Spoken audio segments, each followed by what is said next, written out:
คุณผู้ชมคะพูดถึงนักคิดนักเขียนในเอเชียมีไม่กี่ท่านนะคะที่ได้รับการยอมรับในโลกตะวันตกหนึ่งในนั้นก็คือศาสตราจารย์คิชอร์มาบูบานีค่ะศาสตราจารย์คิชอร์มาบูบานีเป็นอดีตที่ปรึกษาของนายกรัฐมนตรีลีกวนยูรัฐบุรุษแห่งสิงคโปร์เป็นอดีตปลัดกระทรวงการต่างประเทศปี 2536 ถึง 2541 ปัจจุบันเป็นคณบดีสำนักนโยบายสาธารณะลีกวนยูมหาวิทยาลัยแห่งชาติสิงคโปร์ค่ะโดยอาจารย์คิชอร์เขียนหนังสือมากมายนะคะเล่มที่สร้างชื่อก็คือเล่มนี้ค่ะ Can Asian Things ที่นอกจากคนตะวันตกจะอ่านกันมากแล้วก็ยังได้รับการแปลเป็นหลายภาษาด้วยเล่มล่าสุดนะคะ The Great Convergence Asia the West and the Logic of the One World ติดโพลกลุ่มหนังสือที่ดีที่สุดในโลกค่ะโดย Financial Times เมื่อปี 2556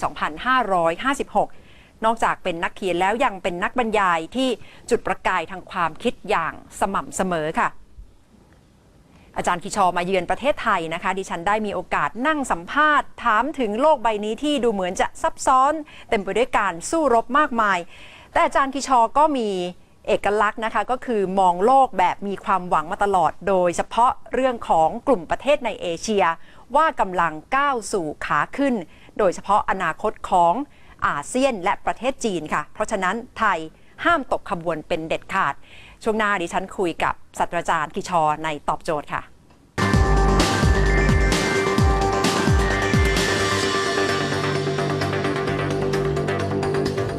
สถานการณ์ของประเทศไทยขณะนี้ปฏิเสธไม่ได้นะคะว่าเป็นที่จับตามองอย่างมากทั้งในเวทีระดับอาเซียนและระดับโลกค่ะในโอกาสที่ TMA ได้เชิญนักคิดระดับโลกมาพูดคุยมาบรรยายให้กับนักธุรกิจในไทยได้รับฟังถึงการปรับปรุงความสามารถในการแข่งขันของประเทศเป็นโอกาสที่ดีนะคะที่วันนี้ดิฉันจะได้คุยกับ Professor คิชอร์มาบูบานีค่ะคณบดีนโยบายสาธารณะนะคะแห่งมหาวิทยาลัยแห่งชาติสิงคโปร์ค่ะ Thank you Professor for joining me My pleasure and for you to come to Thailand at this point I wonder how do you assess the outlook of Thailand in ASEAN after the coup Well I think everybody in Southeast Asia wants Thailand to succeed.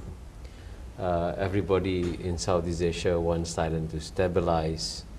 So if the coup has helped Thailand to stabilize, I think that's good news for Southeast Asia too. Because Thailand is a very critical country within the ASEAN family. It's one of the founding members. I think you have one of the largest economies within the ASEAN family.And you've always been a driving force for opening up ASEAN too.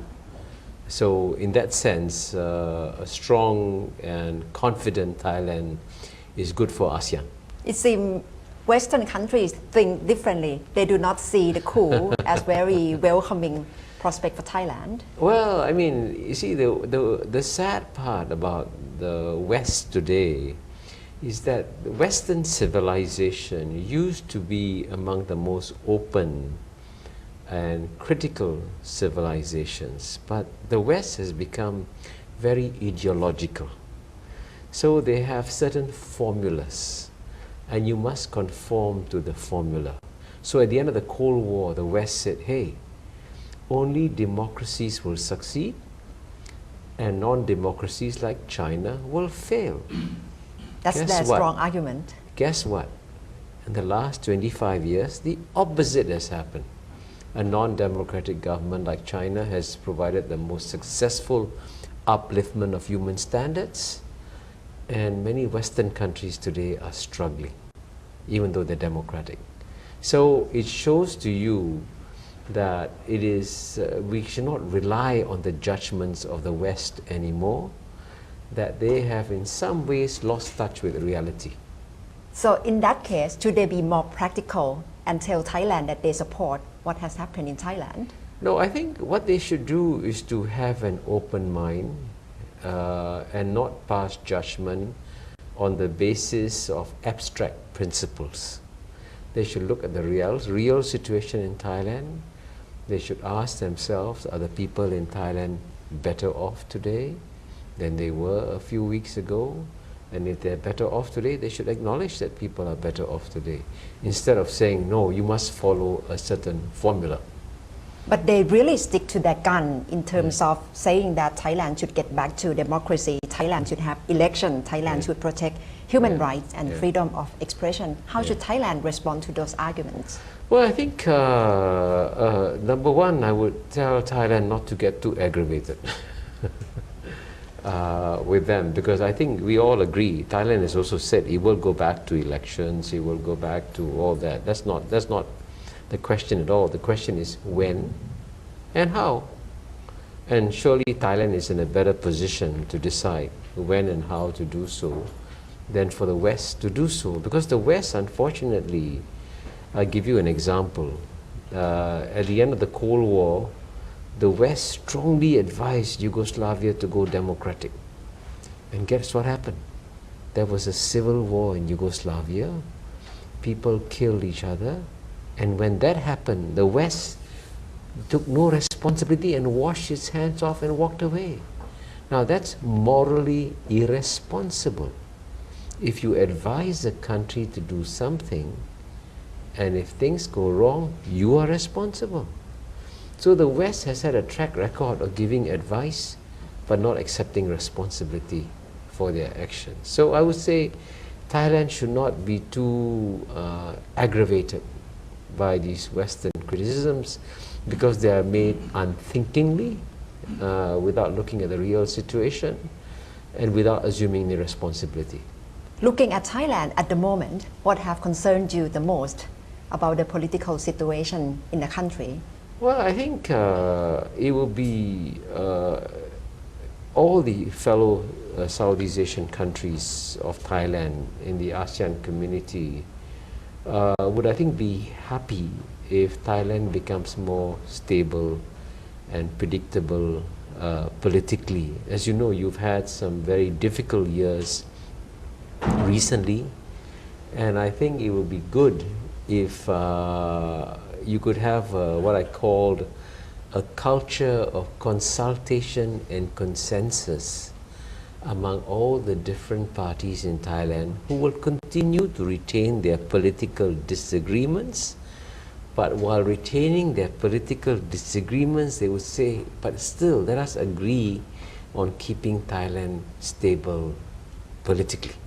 But it's very difficult to do it in practice, to really listen from different opinions and having consensus. It is difficult, but it has been done. It has been done. Remember, I read an article in The Nation today by the former Prime Minister, Mr. Anand Panyarakun.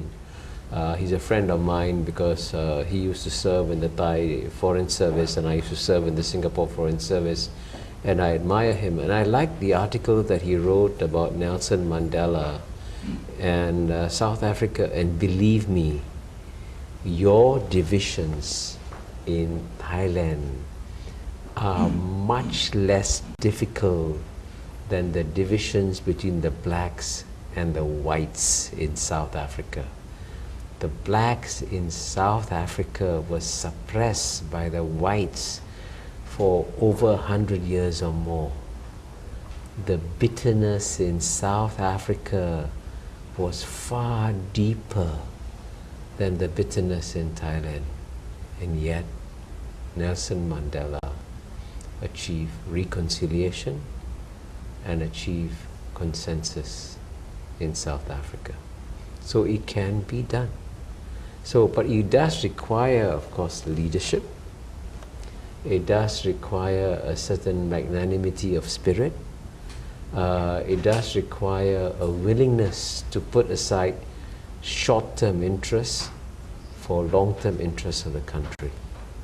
What if Thai people do not really optimistic, just like what you are saying? We just feel like, oh, it's very difficult situation, very like challenging transitional period in Thailand at the moment. Yes, well, I think it would help if everyone agrees to stay calm and have they have something called a cooling off period. And quite often in many countries, like in Indonesia, you had a cooling off period before the elections. So, you've had some difficult years, have maybe a year or two of a cooling off period, and then you can slowly resume the normal political activity, but hopefully by then the tempest would have subsided, and then you can carry on. For Thailand's position in ASEAN, do you think if Thailand cannot really get back on track in 1 year, 2 years, are we going to lose leading position in ASEAN? Right now we are the second largest economy in ASEAN. Well, I think I would certainly agree with you that as the other ASEAN countries become more competitive, it is possible that they may become more competitive than Thailand. So I think that's why I say there should be at least a consensus in Thailand that the political disagreements, which will remain, which will not go away, should not interfere with the economic growth and development of Thailand. So I mean, for example, you need to have an airport functioning 24 hours a day, 365 days a year.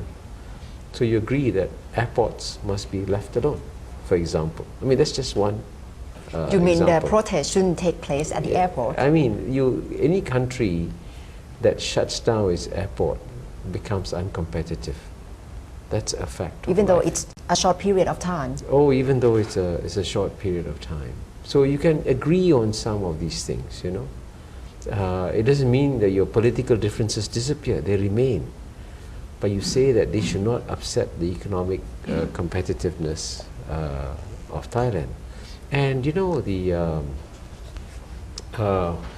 other ASEAN countries, I think Indonesia, under the leadership of the new President Jokowi, is going to do very well. Why? I spent, on December 18th, I was invited to spend 7 hours with the then Governor Jokowi, and I went around Jakarta with him in his car, and I observed how popular he is on the ground. I observe how effective he is in terms of tackling problems. He's very interested in improving the logistics of Indonesia because he's a former furniture manufacturer and exporter. He used to export furniture from Java to Europe and America. So he understands the importance of logistics. So if Indonesia opens up and becomes more competitive, then the competition for Thailand will become stronger. But do you think the transition in Indonesia will be smooth? Because you can see Prabowo, the competitor, does not quite want to surrender to the election result and he wants to challenge it. Well, I mean, I can understand why General Prabowo may want to challenge the results, but I think a consensus has developed in Indonesia that it's time to move on. And it is interesting that his vice presidential candidate, Mr. Hatta, did not join General Prabowo's protest. So I think after tempers cool down, I expect Indonesia to progress very smoothly. How has political stability in Indonesia or in Thailand matter for ASEAN community? Oh, I think since Indonesia and Thailand are two of the largest economies within ASEAN, it matters a great deal how Indonesia and Thailand do. So the fact that Indonesia now has a strong leader who can push for economic reforms, and I hope in some ways, he may not open up the Indonesian economy a lot, but if he opens it up in some ways, improves its logistics, improves its competitiveness, it will be good for ASEAN. Because, remember that ASEAN has to compete with China, which is now led by a strong and capable leader called Xi Jinping, and ASEAN has to compete with India, which now has a strong and capable leader, Mr. Modi. So if we don't keep pace with the two of them, we'll be left behind. Should we think of competing with them or befriending with them, with China and India? What should be position of ASEAN? I think, economic competition takes place not among enemies, economic competition takes place among friends. So it's not a zero-sum game. And when there's economic competition, China and India will benefit in some areas, and we will benefit in other areas. But that is if we become competitive. But if they become if China and India become more competitive, and we become less competitive, then we will suffer. So we must keep up the same level of competitiveness as China and India. But what if among ASEAN countries, South China Sea issue is still matter a lot, and it divide ASEAN countries? I think the South China Sea issue is not dividing the ASEAN countries as much as it is a cause of division within China and ASEAN. As you know, in July 2012, when the ASEAN ministers met in Phnom Penh, Cambodia, for the first time in 45 years, ASEAN failed to agree to a joint communique because China was trying to persuade Cambodia not to include a reference to South China Sea, which was unacceptable to the other ASEAN states. And I think China made a strategic mistake in that venture, because it is in China's national interest to keep ASEAN together rather than to divide ASEAN. So the Do South you think China so? Do you really believe so, that yes, ASEAN because countries will stick a together? divided, see, China's number one worry has to be that someday the United States may wake up and decide to have a containment policy of China similar to the containment policy that the United States successfully deployed against the Soviet Union. And so the best way to avoid a containment policy is to develop close relations with its neighbors, and especially develop close relations with ASEAN, because a strong, stable ASEAN will be a buffer and cannot be used by the United States to contain China. So it is, I'm appealing to China's national interests. And I think the Chinese realize that it is in their national interest to do this. So I'm actually quite confident that China will now be much more careful in its handling of the South China Sea issue. I can understand why it's in the interest of the Western media to blow up the issue of South China Sea. But it's not in the interest of the ASEAN countries to do so. So I think we should work with China to calm the waters in South China Sea. And what should be the take of ASEAN position in terms of balancing between China and the US? Well, I think it's clear that if, we are very fortunate, normally when you have the relations between the number one power in the world and the number one emerging power in the world, and when the number one emerging power is about to pass the number one power in the world, there should be rising levels of tension within China and the United States. Amazingly, there are no rising levels of tension. And that's good for us.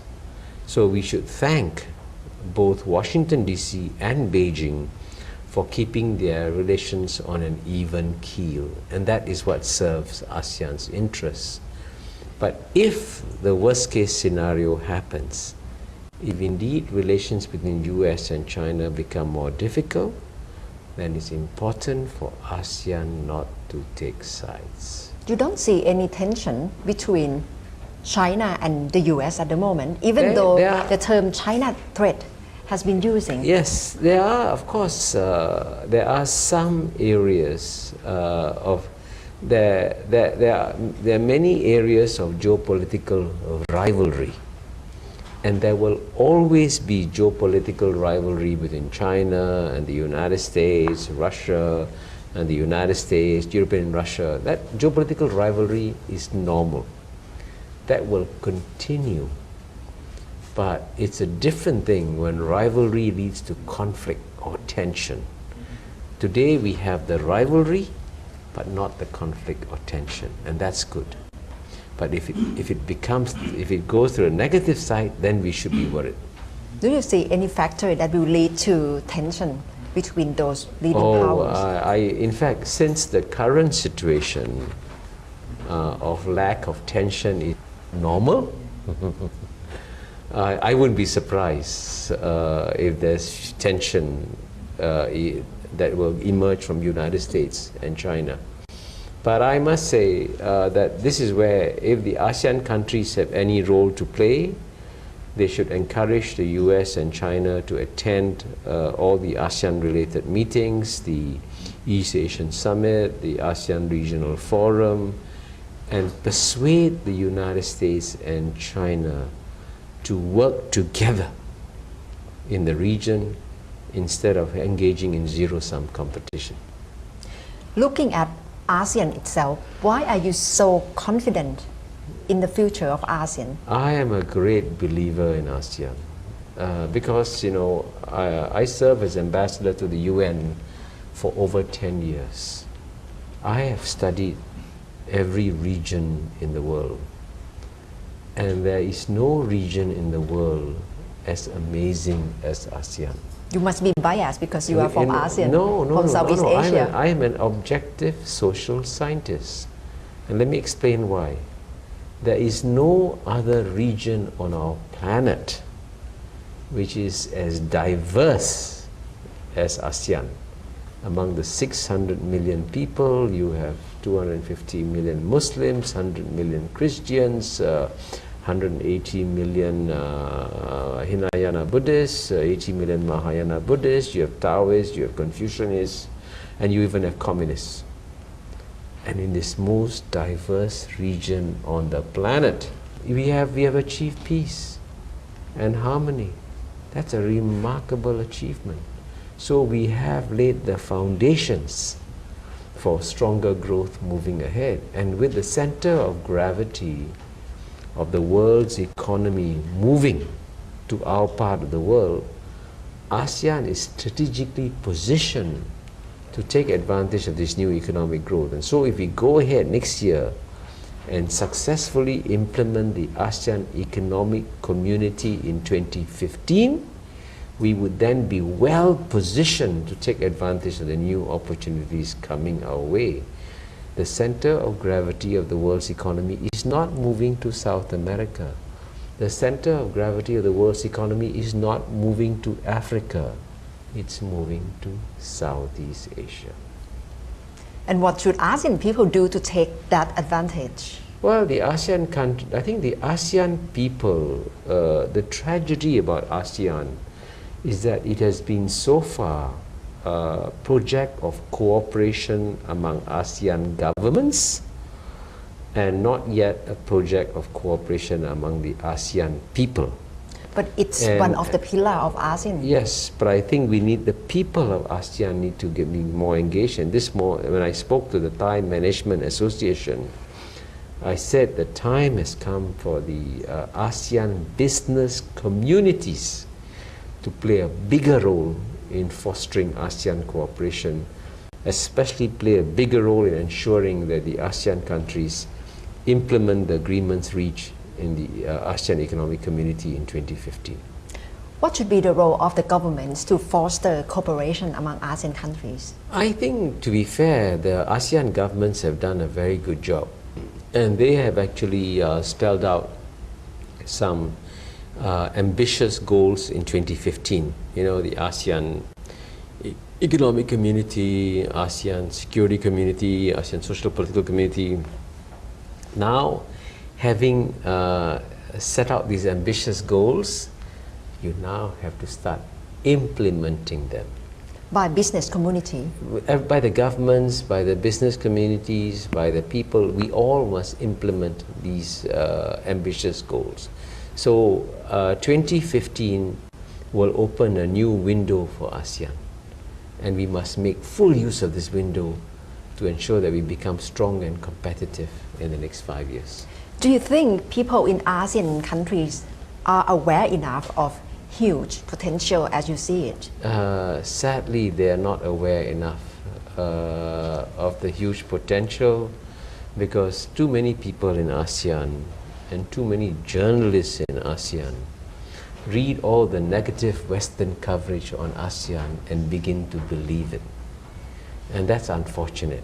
And I wish that the ASEAN journalists would develop greater courage and independence and tell the Western media, you've got ASEAN all wrong. Are you telling me too? No, I'm encouraging you to tell your audience in Thailand not to underestimate what ASEAN can do.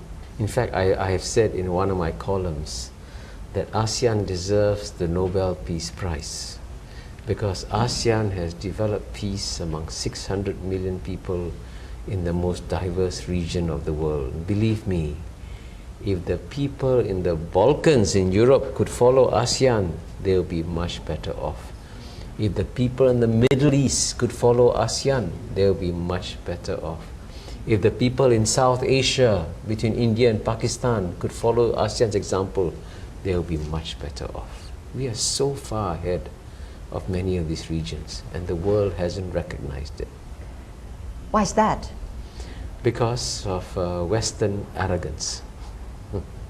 The Western media continues to write negative stories on ASEAN, and they see the glass as half empty and not half full. So we must tell them the story that ASEAN is half full and not half empty.